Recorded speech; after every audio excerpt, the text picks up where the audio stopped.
Hello, everybody. This is Bruce from Printavo, Simple Shop Management Software. And today we've got two very special guests with us this morning, Taylor and David Landesmen, who run Lawson Screen Printing out of St. Louis.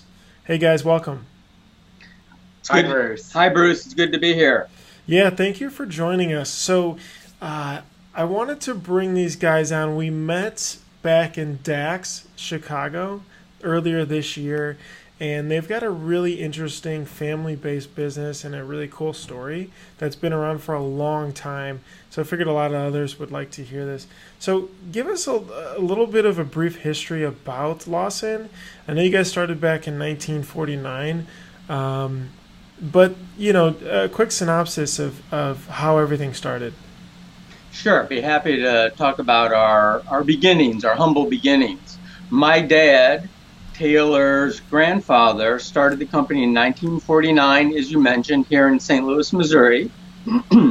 There was a printing company in downtown St. Louis called Decalmania of St. Louis. And he was printing decals by hand, and he had about 30 operators, all printing manual machines. And my dad had developed a reputation as being a local inventor in St. Louis. And so the owner of Decalmania came to my dad and said, "Hey, Gene, can you come on down and take a look at our operation? I would like to figure out how to improve my quality and increase production. I have 30 people printing by hand." So my dad said, "Sure, I'd be happy to come down and see if I can help out." Mm-hmm. So my dad goes down, takes a look at their shop, sees 30 people printing by hand, and he goes, "I think I can help you out." And my dad went back home, built the first powered squeegee. It was called the Lawson Powered Squeegee. And the guy bought 10 machines, bought another 10 machines. His business exploded. And my dad thought it was over. And then he said to my dad, there are probably other people here in the United States that would like this too. Why don't you go to a trade show, or why don't you advertise? Well, my dad was not a natural business guy. He was an inventor. He loved tinkering. He loved building things. He loved inventing. He loved the creative process. So my dad says, "Well, I really don't want to be a salesman." And the guy says, "Well, I'll help you out with that." So I think in 1950 was the very first screen print show when SGIA was founded. It originally was called the Screen Process Printing Association, mm-hmm. SPPA. And they had the very first trade show, which we exhibited at. And my dad came back with 25 orders for his little powered squeegee. And Lawson was off and running. Wow, that's really, really cool. So he exhibited it. He essentially was solving a friend's need and kind of his own need, and just got curious and started selling from there. What about your involvement, David? What was your role, and how did you help grow the business? So my brother Ben and myself kind of grew up in the business, meaning that we would work at the company on weekends, and on our summer breaks from school we would work in the factory. So we kind of grew up in the business as kids. Then we both went off to college and had no designs or intentions, and were not certainly purposeful in terms of buying the company from our dad. We both were certified teachers.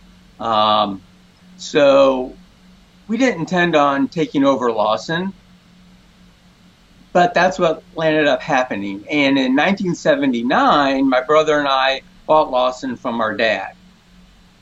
Interesting. What went into that decision? Did he say, "Guys, look, I want to retire," or what? Can you help run this or make this bigger? Or? Well, my brother, who is 5 years older than myself, got a little more pressure than I did, mm-hmm. because my dad was saying, "Listen, Ben, I know you're a teacher, you love it." My brother was also a water polo coach, swimming coach. And my dad says, "I'm getting to the age where I either want to hire a professional manager or I want to sell the company. But, this is a wonderful business to be in. I think you would love it." And my brother says, well, I love teaching. I love coaching. And my dad says, well, why don't you do this? I'll make a deal with you.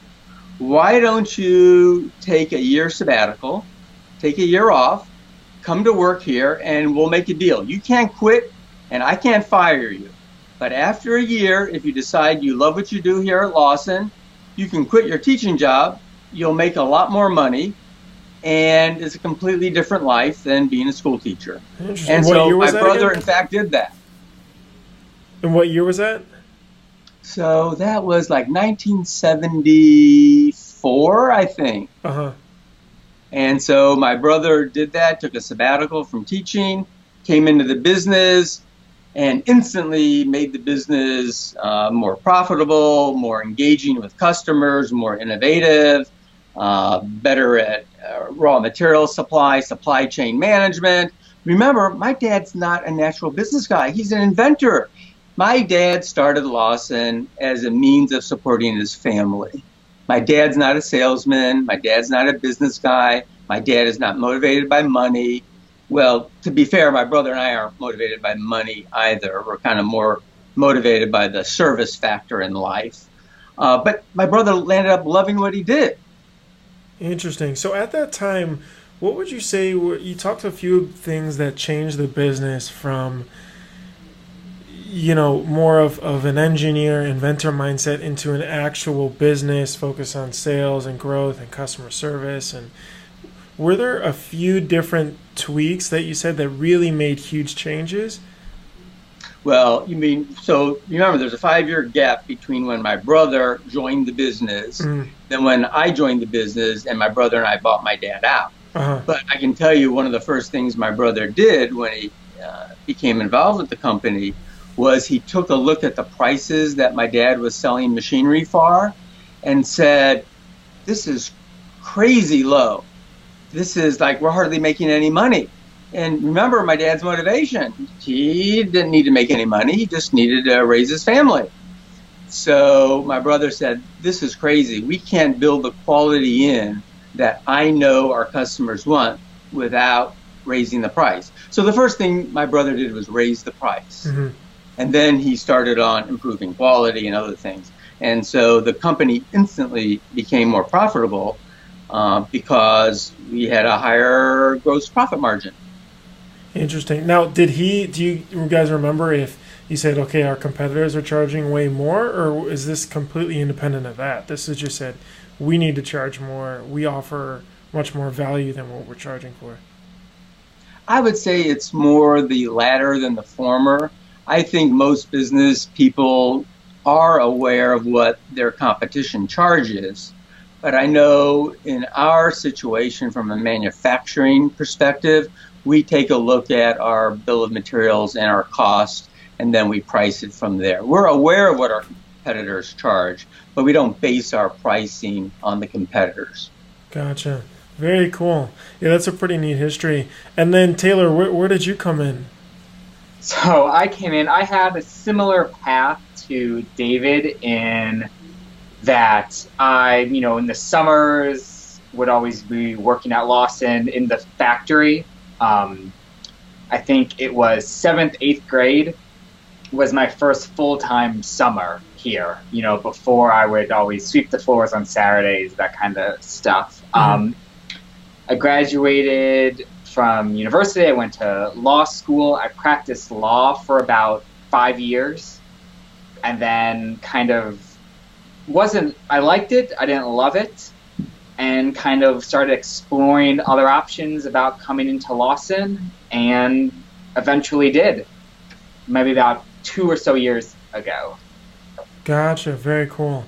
That's interesting. That actually makes me think. Do you guys remember, David, what you guys bought the business for? How much you put in? Well, let's put it this way. My dad felt he sold the company too cheap, and at the time I remember saying we paid too much. Mm-hmm. Okay. So it was a fair price. So what that means to me is that it was definitely a fair price. So he felt he sold it too cheap. We thought we overpaid, which probably means in essence it was a pretty fair deal. For some others looking to either buy into a business or find some capital, was that just money that you guys saved up? Was it a loan? Oh, our dad made us take out a loan. Okay. My dad wanted his money. Yeah, fair, fair. That's very cool. So to talk about today, so where are you guys at? How many people are at the company? Um, Maybe some rough revenue numbers of what you guys are on target for this year or last year? Well, I don't want to get too specific, but we are classified as a small business. We have about 50 employees.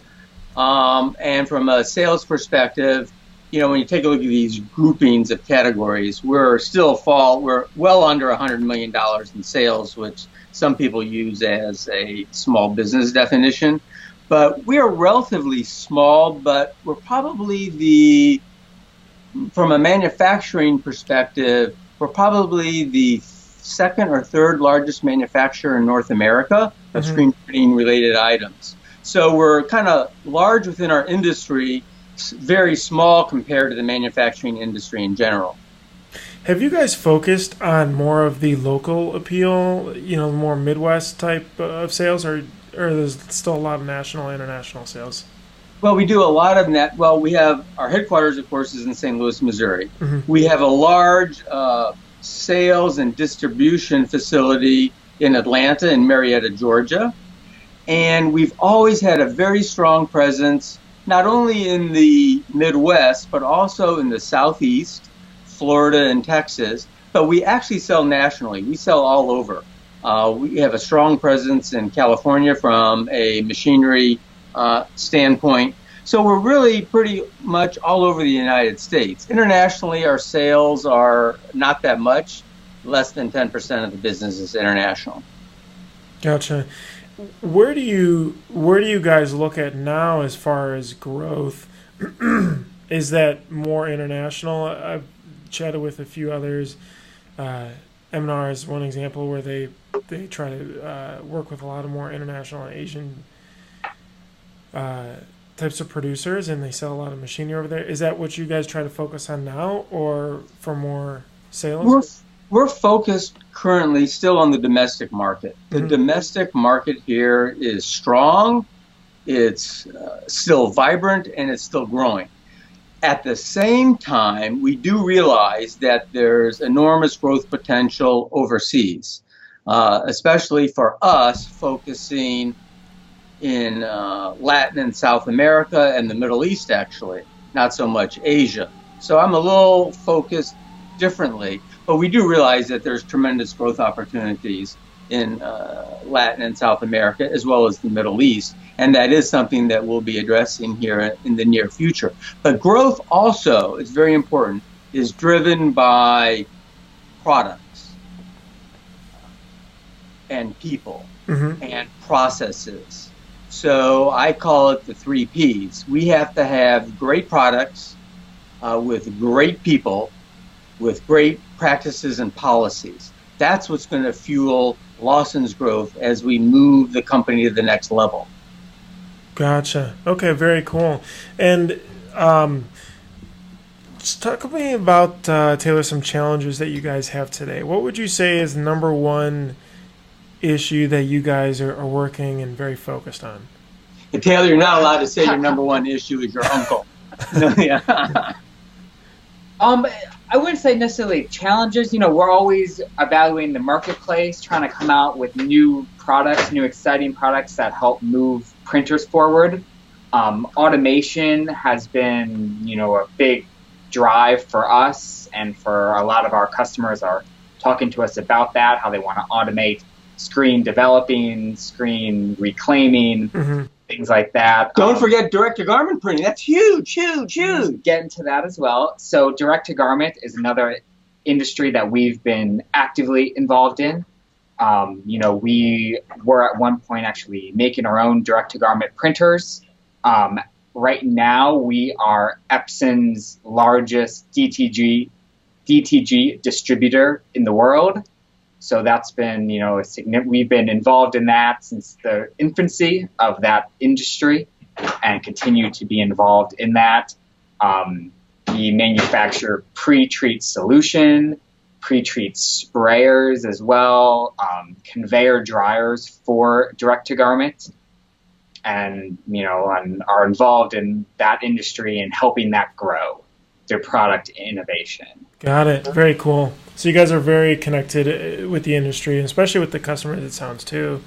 Being at the shows and I saw on your website you've got a good sized customer service team and working with them. No, customer service is very important to us. It helps us, honestly, it helps us drive our innovations. We have one product, the Minimax. It's the industry's first, if not first, one of the first semi-automatic printing presses. That was actually driven by one of our customers. They were tired of screen printing by hand. Their wrists, elbows hurt, but they didn't want to spend a huge amount of money for a big automatic. So we built him a special automatic it did all the printing automatically, so automatic print heads, automatic squeegees, but he turned the carousel by hand.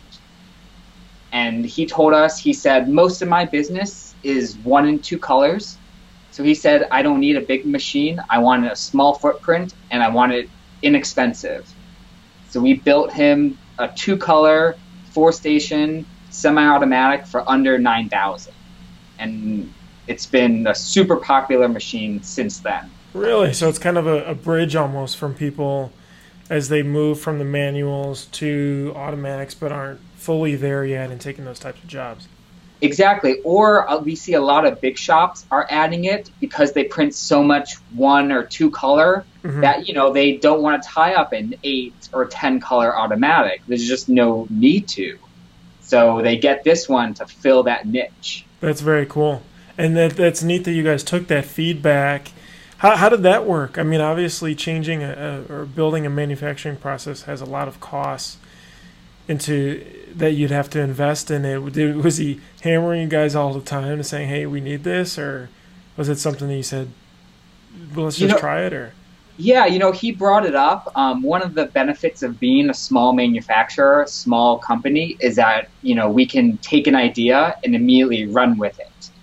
So that's sort of what we did. He was a good customer. We had known him for a while, and so we thought it was a great idea as well. So we want to see his dream a reality. Very cool. I'm curious about competition. So, printers obviously have their choice of who they want to go with. The shows are filled with 5 to 10 different manufacturers. There's all kinds of different pieces of equipment that they can use. Like this is a really cool example as an option. Is that something you guys think about or worry about? Or is it you're just focused on your mission?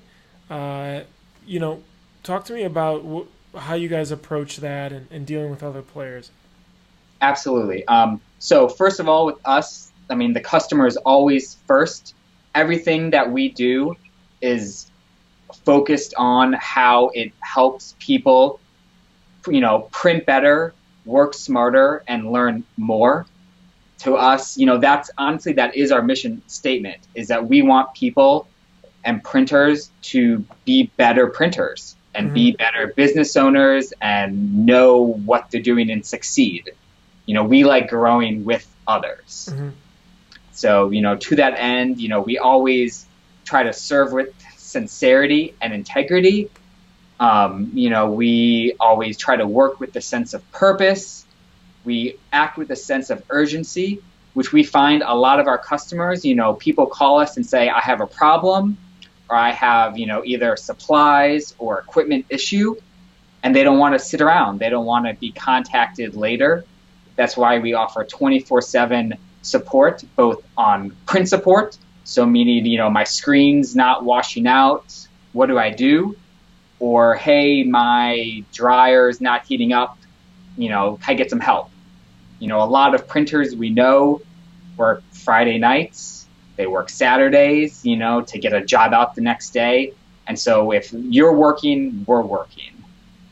Relative to your question, Bruce, yeah. I don't worry about the competition at all at these trade shows. Some people lead, some people follow, and some people are irrelevant.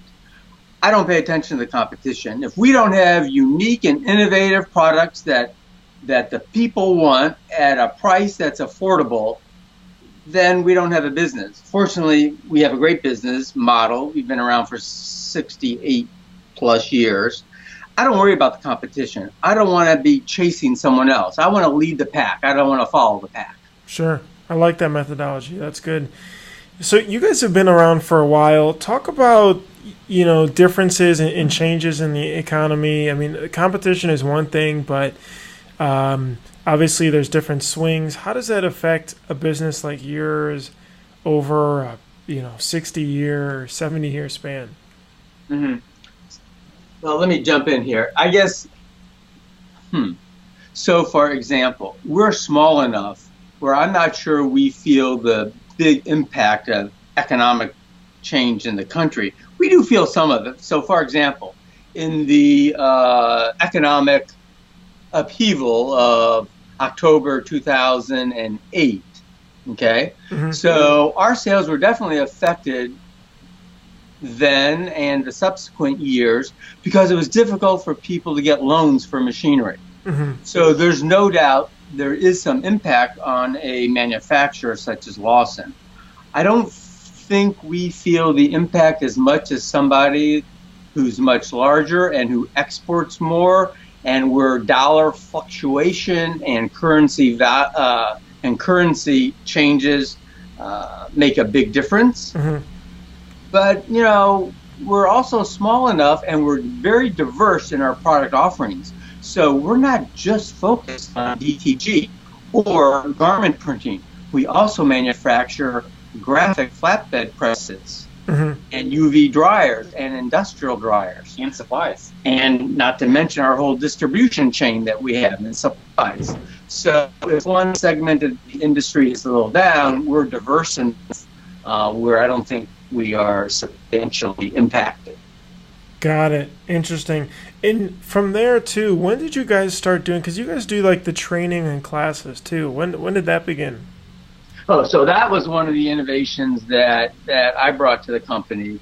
I was working on my doctorate in education. So I already had my teaching certificate and I had my master's, and I was working on my doctorate at UMass Amherst and specializing in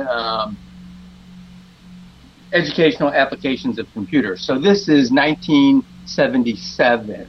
So I've always been, hip on the education and believe that we're going to have the most impact in the world as we have an educated group of people. Well, this is no different than screen printing. So one of the very first things we did, I even did it before I joined the company full time, is we started training classes where we taught people the basics of screen printing, the fundamentals of screen printing, starting in 1978. Mm-hmm. So if we were not the very first company doing training, we certainly were among the early adopters of that. Very neat. And it's solely focused on, learning screen printing, or is it the screen printing business too? We do go over both. We go over actual printing, mm-hmm. and it's very hands-on. But then, we have several different instructors in the course who have all owned their own shops or worked at different shops. So we do go over the business side of what's going on. Got it. Just writing something down. Yeah, that's very neat. I think, one thing that we see too on our end is a lot of really great printing classes like this.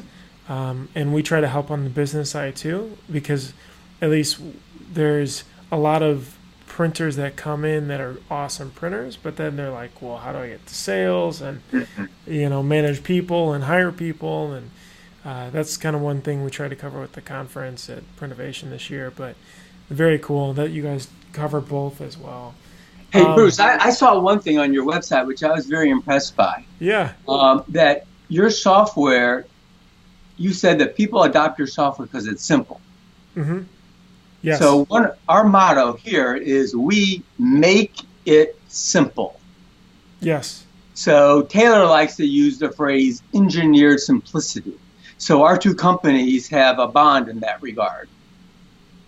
That's awesome. Yeah, we, it's tough, and I'm sure you guys see this too, in that when you want to maintain that simplicity, you also have to balance the fact that everybody wants and has their own different needs.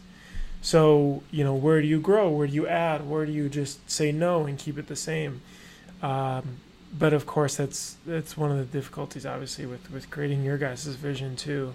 How do you balance that, right? Because creating that one middle, sized press that you talked about, that kind of intro auto type press is an example of you probably diverting from what you thought you'd be at in 3-6 months, but you felt it valuable enough. Where do you balance those, or how do you do that between customer needs, your vision of the company, people that suggest things internally?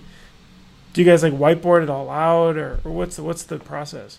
Yeah, some whiteboarding. We believe in the principle of consultation. Mm-hmm. We absolutely believe in consultation in all things. So if someone comes to us with an idea, we'll kind of either informally and formally kind of have a little meeting, talk about it, see, hey, has anyone ever heard this before? Has anyone ever done a DIY before on this product or mm-hmm. on this, solution to make this happen? And would this be something that other people are interested in? So being around for, 68 plus years, we know a lot of different screen printers. We can talk to them about their needs, what they want, what they look for, things that they want to see us do. And then, we like inventing. We like playing around and seeing what new things are available and possible. But in all cases, you can engineer simplicity. It has to be thoughtful. Mm-hmm. And it's sometimes more difficult to think about how can I achieve what I want to achieve in the simplest way. How can we design a machine so you can load the ink without obstruction? How can you make a design intuitive? So these are things we think about when we design a machine. And if it's complicated or we don't do it, we mm-hmm. figure out a way how to make it simple. So we take a complicated process, like for example, we just are introducing at this year's SGIA show, you're the first, Bruce, to hear this, first public announcement. We're coming out with 2 new machines called the Ajax Inline Developer and the Ajax Inline Reclaimer. So automatically developing screens and automatically reclaiming screens is a complex process. And the machinery heretofore, which has been offered to the clients, have only been installed at the most sophisticated, the largest shops. The machinery is very expensive, the machinery takes up a lot of space, right. And the machinery is very complicated. Mm-hmm. So Taylor and I took a look at this and said, wait a second, your complicated machines and your high price is our opportunity. So we have invented, and we're introducing at SGIA this year, this equipment which is small, compact, affordable, and beyond everything else, simple. Very neat. Yeah, that's an interesting debate that I think a lot of shop owners and just businesses in general go by, right? Because, you could do everything and try to spread out and try to sell anything possible, but how do you balance that with your long-term vision? I mean, more specifically, we've seen and talked to shops that very only do and have focused heavily on just printing and even just one type of printing of shirts or water-based or things like that, and have grown immensely like that, while others obviously have done multiple departments and try to tackle that. And obviously everybody's different, every situation is different, but it's always an interesting debate. Well, here's one thing. I think a lot of companies don't understand the why. It's important. People don't buy what you do, they buy why you do it. Mm-hmm. So I think a lot of people don't understand their own mission, their own philosophy. So we always go back. What is our mission? Why are we doing this? What is the purpose? Is this simple? And it has to meet, a list of criteria in order for us to offer it to our client base. And I think that's an important, if you're talking about business lessons learned, that's one of the lessons that I've learned over my many years in this industry is stay focused and be true to yourself and be true to the customer. So a lot of times I think people can become defocused and they can run astray, and then all of a sudden they're out of business. I think we have to build on our strengths and do what we know matches our philosophy. Got it. Very interesting. What would you say off that? What would you say is maybe one tip? I mean, you guys deal with a lot of shops. I'm sure they ask you guys advice questions. What should I do here? What should I do there? What would you say are a couple of things that you see common in shops that could help improve, or for them even to think about, to help improve where they're at? I mean, honestly, the biggest one, we see a lot of people, just if they have a plan, if they, just having a plan, sitting down, thinking through what they want to offer and how they want to work is a major step. Maybe David has a specific. Yeah, I have a few. I'd like to chime in here. So, sure. For example, I'm getting ready to do a podcast ourselves. Lawson has a podcast channel. And I'm going to get ready to do one on pricing for profits. And here's an example of why I think a lot of companies don't make it. Some companies, I don't know what the percentage is, some companies don't make it. They don't have a guiding philosophical philosophy. They don't have a mission statement. They don't have core principles, which I think you have to start a business with. What is your philosophy? What are your core operating principles? Number one. Number two, a lot of newbies, when they price their garments, if we're talking about the garment sector of the industry, is what they do is they go take a look at a competition and see what they're charging. Yeah. And they'll say, oh, I'm 10% less, buy from me. Well, that's a recipe for going out of business. First of all, you have to understand what your costs are. What if your costs are higher than the competition? So if your costs are higher and you're pricing your products based on the competition, you could be losing money with every T-shirt you sell. That's no way to have a sustainable business model. So I think there's some core business practices which are true of every single business, no matter what industry you're in. You have to understand your costs. You have to understand operating principles. You have to have a guiding philosophy. You have to train your staff and associates. You have to stay on top of technology. You have to continue to innovate. You have to implement the latest software that's available for your core business. You have to do things. Otherwise, you're not going to make it. I think those are great takeaways, especially on the pricing. We personally see that quite a bit.